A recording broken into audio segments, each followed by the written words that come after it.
it is my honor to introduce our next speaker, my sister for years now.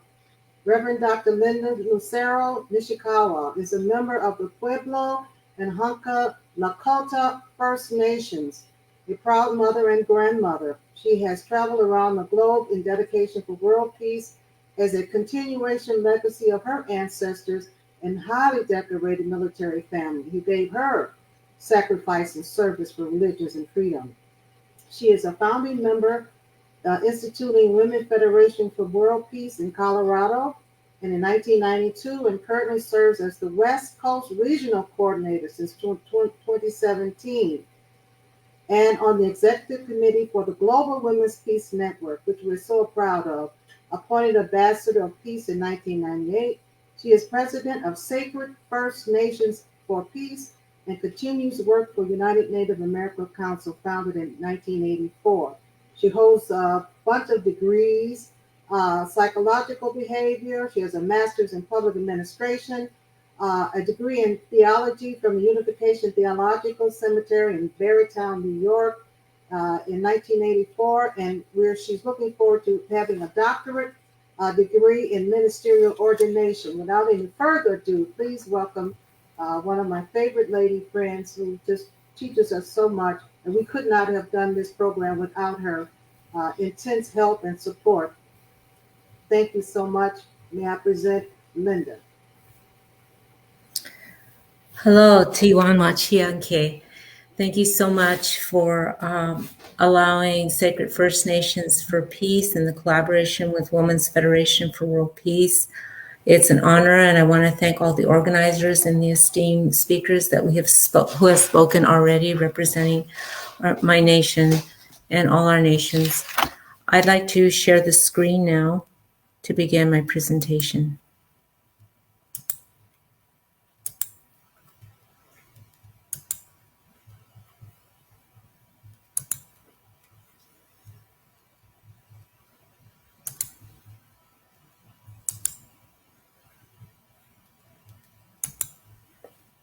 Can you see the screen?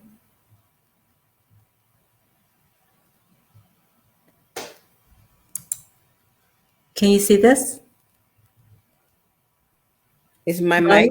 We can see it. Thank you. Thank you, Dr. Okay, great. So today we are honoring Divinity of women in the Native American community, and also how Native women have contributed to our country. I feel I wanted to dedicate this presentation to all the women in my life who have given so much to me, starting with my grandmother and my mother and my aunts and all the incredible women, even my daughters, all four of them who have given me so much strength and love. And the woman I've been following for the last 40 years is the Mother of Peace, Dr. Hachahamu, who founded the Women's Federation for World Peace. And the goal for Women's Federation for World Peace, and these are her words, the goal of Women's Federation for World Peace was not to become another secular women's organization. It does not aim to be an external political or combative women's rights movement targeting the misdeeds of men, nor does it exist just to advocate the expansion of women's rights, gender equality, or the women's labor movement. Rather, it is a global peace movement on an entirely new level, with the providential significance of realizing the ideal world, which was God's vision at the time of creation. So it is there that I have started to really work with my communities. And as Sacred First Nations for Peace, we have a bi-monthly, sometimes bi-weekly, depending on the program, celebrating all the cultures. I did request some music to be played right now. This is the map that was also from our dear sister Joni Roy, who also spoke of the First Nations as the first peoples of this land. And this is a picture of Canada and America, the lands and the people's original names. Now, our names are hard to pronounce. And so they actually, gave us the names they thought they wanted. So many of our names sometimes are not even our names. And they moved us around quite a bit. But these are our lands, these are our people. And as a Native woman, we have to carry on our traditions, our language, our culture, our history, and the pride that we have as First Nations people. So in honoring, I wanted to honor the tribes and bands of Illinois, and Illinois is a tribe, Illini, comprised of the Miami, Winnebago, Fockensax, Kickapoo, and Potawatomi tribes. The Cochin, Dakota, Wyoming, Shawnee, Chickasaw, and also the 5 subdivision tribes are there. So I want to honor those tribes. And whenever we speak as Indigenous people, we always try to honor the people that are there. So I am really grateful that in Canada they do that all the time. They always honor First Nations people. And also these are the lands in Central America. And I wanted to say more about that song that was playing. That's a very old traditional song that was playing in the background that stopped, but that's okay. We're going to move on. Over 500 tribes in the United States. And my people, I'm trying to move this thing off the way. Roughly here, our bones date back to the time of Jesus. So we've been here for a long time. If you see these kivas in the front, these are my ancestors, the Anasazi, the ancient ones. These are our churches. These are where we did a lot of prayers and we did a lot of ceremonies of Thanksgiving in the houses in the back, the cliff dwellers that are found in Colorado, New Mexico, Arizona. So I'll just move forward. I wanted to talk more about that music, but I guess the music is stopped. When you talk about the divinity of women, we always coordinate that in any tribes with Mother Earth, Uchimaka, because it is Mother Earth, like the divinity of women, bringing forth new life and lives for the sake of others. We live for the sake of others, and we bring forth life as women. And in that life, we carry on a lot of tradition and what the hope that we can see the world as one home. There's a universe that the Creator created, but there's only one earth that humanity can live comfortably in. So that is our home, Mother Earth. And we are one family. We're one family. That makes all of us relatives. And there's one Creator. There's many names, but there's one Creator. So one home, one family, one God. This is very much in line with the belief of divine principle and also the Bible and many other religious prophecies. I see a time of 7 generations when all the colors of mankind will gather under the sacred tree of life, and the whole world will become one circle once again. And this is an old prayer, but this is my prayer even for today, that we can all gather under the sacred tree of life, and the whole world, the whole earth will become one circle again. Grandfather, Sacred One, teach us love, compassion, and honor, that we may heal the earth and heal each other. This is the old Ojibwe prayer. And this is a prayer of Dr. Hachahamun, who's bringing the very best of the best, the cream of the crop, top leaders, presidents from around the world, top people coming together to help us, to teach us to love, to have compassion, and to honor the earth, to heal the earth, and to heal each other.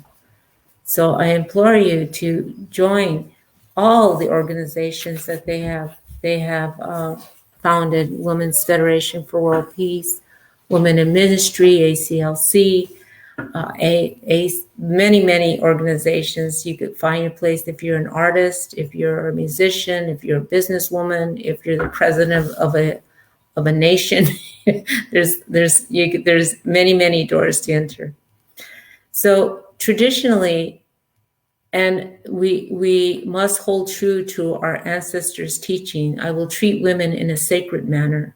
The Creator gave women the responsibility for bringing new life into the world. Life is sacred, so I will look upon the woman in a sacred manner. And this truth was a truth then and is a truth now. And there's many tribes in the Iroquois Confederacy who are they're matriarchal. They are run by women, and there is no abuse. There's very little abuse, and actually, it was the women who fought for votes, the suffrage women that gained a lot of knowledge from the Native American women in the Northeast. And even in our languages, for example, in the 20th century, it was common for Cherokee men to use an endearing term to refer to their wives, that roughly translated to princess. And there's many languages, over 500 languages, that have endearing references to their wives. And we have endearing references to our husbands and to our children. In the words of the White Buffalo Calf woman, she is the matriarch in the Lakota, and she says, a man who looks first to a woman's outer beauty will never know her beauty divine. When we talk about divinity, that's what we're talking about. For there is dust upon his eyes, and he is blind. But man, actually, can you stop the song? I wanted the song earlier. Thank you. I will start again. A man who looks first to a woman's outer beauty will never know her beauty divine. For there is dust upon his eyes, and he is blind. But a man who sees in a woman the spirit of the Great One, and sees her beauty first in spirit and truth, that man will know divinity in that woman. So the beauty is really not the eye of the beholder, but the eye of God, how God sees that woman, how God sees how precious, because that woman is God's daughter. That woman is his beloved daughter, his beloved daughter, eternal daughter.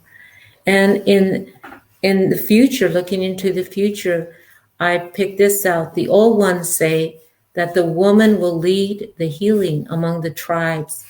Inside them are the powers of love, the powers of strength, given by the moon and the earth, and given by the Creator. In our traditional ways, the woman is the foundation of the family. She works to create a harmony in the family, balance in the family, and an atmosphere of respect, security, and harmony. And as my husband says, a happy wife is a happy life. So we're always dealing with cycles, and we're dealing with balance, and it's very much in line with Mother Earth. The cycle of life for women is that of a baby, a girl, a woman, and a grandmother. These are the 4 directions of life. She has been given by natural law, the ability to produce life. Therefore, all men should treat her with dignity and respect. Never was it our way to harm her mentally and physically. The most sacred of all things is life. And these are the things we need to teach. We need to teach our young men. We need to go back and listen to the words of our ancestors and really see how profound and beautiful they are to uplift the dignity of Native women. So there's two women I want to highlight, but not so much Sacagawea, because someone else will talk about Sacagawea. But I loved her because she was the only woman on the expedition. And Lewis and Clark, they were, they were people who documented everything in paper. Well, their papers fell overboard. They fell in the river. And it would have been lost had it not been for Sacagawea, who saved all the paperwork and saved all their findings. It was amazing. I can't say enough how great she was. This Lumi Shoshone young woman with a baby on her back, Baptiste, and who took them across the passages and saved their lives, because many nations saw them. They saw that this young woman was there, not by force, but really she was there, and and so they didn't see Lewis and Clark as someone that they had to fight with, or they saw them as peacemakers because they had a Native woman with them. So she very much saved their life, going there and coming back. Not just going there, but also coming back. And also another person I have to mention is Pocahontas. She was a person who married for peace. She was the very favorite daughter of Powhatan, and she gave up everything: her language, her food, her tradition, her culture, her very own land, to go to another land. And she was very much loved in New England, and she was first intermarriage continental bride and marriage between the continents of the United States and Europe. And this is a very precious person that I look up to, Wilma Mantkiller. She was the first principal chief of the Cherokee Nation. And she was an advocate, a community developer, and leader. She served her community well. And I got a privilege to hear her speak. And she said, "Don't let anyone define who you are." And she, I think, lived that. And she was such a role model. And she passed away in 2010. And because of her, many young girls did follow her footsteps. And as of today, we have 3 powerful Native women sitting in the U.S. Congress today. There's Sharice David. She's Democrat. Ho Chunk from she's Winnebago, but I think she's from Wisconsin. And there's Dee Hanlon, very proud of her. She's my Pueblo leader's sister. She's from Laguna, and also Jimenez Pueblo. She is representing Democrats, also in the U.S. Congress. And also today, Yvette Earle. She's Republican representative of U.S. Congress. She's Cherokee. And I'm very proud to say there are many Native women who have broken the ceiling across all venues: scientists, physicists, engineers, educators, artists, ballerinas, incredible songwriters. I'm very proud to say that we are living in a time of technology and a great time of great diversity that is coming about in this world today. So we talk about balance. When I talk about balance, we're always seeking balance, and not only in the spiritual walk, but also in the physical walk, the mental walk, and the psychological walk. And so you always have to check yourself. How am I doing with these 4 different balances? And this is a beautiful traditional Navajo prayer as I walk with balance. And it's walking with the Creator. Our prayers are but talking to the Creator, always talking and reporting how we're doing, how we're feeling, what our plans are, what we've done. So this beautiful prayer, as I walk, the universe is walking with me. In beauty, it walks before me. In beauty, it walks behind me. In beauty, it walks below me. In beauty, it walks above me. Beauty is on each side. As I walk with beauty. And I think everything in my life has come through the Creator, all beauty, goodness, truth, and blessing. And I know that no one can separate their brain from their body or their spirit from their body. It is one, it's resonating. So there's so much similarity when you study the divine principle. And in it, I found this one passage. It is only when the spiritual and physical dimensions of cognition resonate together that we can truly and thoroughly comprehend God and the universe. So those are my beautiful Pueblo sisters looking out in New Mexico there. And the last, I leave you, Wakantanka's Great Spirit. Teach me how to trust my heart, my mind, my intuition, my inner knowing, the sense of my body, the blessing of my spirit.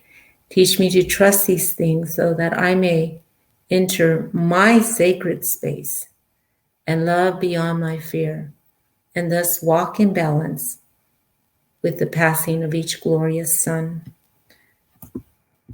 And with that, I want to wish everybody a happy Thanksgiving, and may we return to that first Thanksgiving when there was harmony, unity, joyful celebration, hope of interdependence, mutual prosperity, and universal values. Thank you very much. Pila me take yase.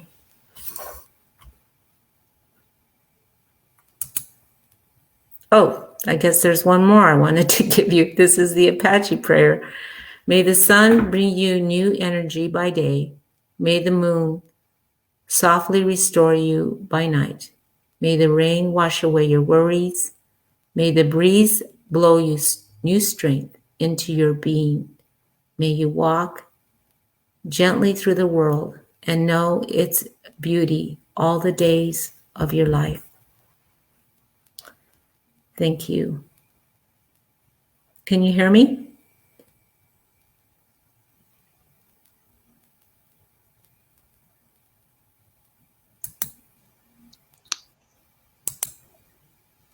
Okay.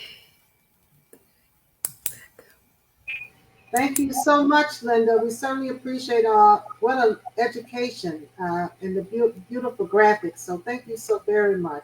Thank you for hanging in there and being patient with us. I must say, Linda has really been a very integral part of this whole presentation, teaching us the values. This is one of the most challenging ones. So thank you again, Linda. Appreciate it. And thank you for allowing Women's Federation for World Peace in collaboration with Women's Federation for World Peace, ACLC, and Sacred First Nations for Peace. I'm really grateful to be part of the initiation of this program and to contribute to the development and the production of this program. So thank you very much. Thank you. Yes. Thank you.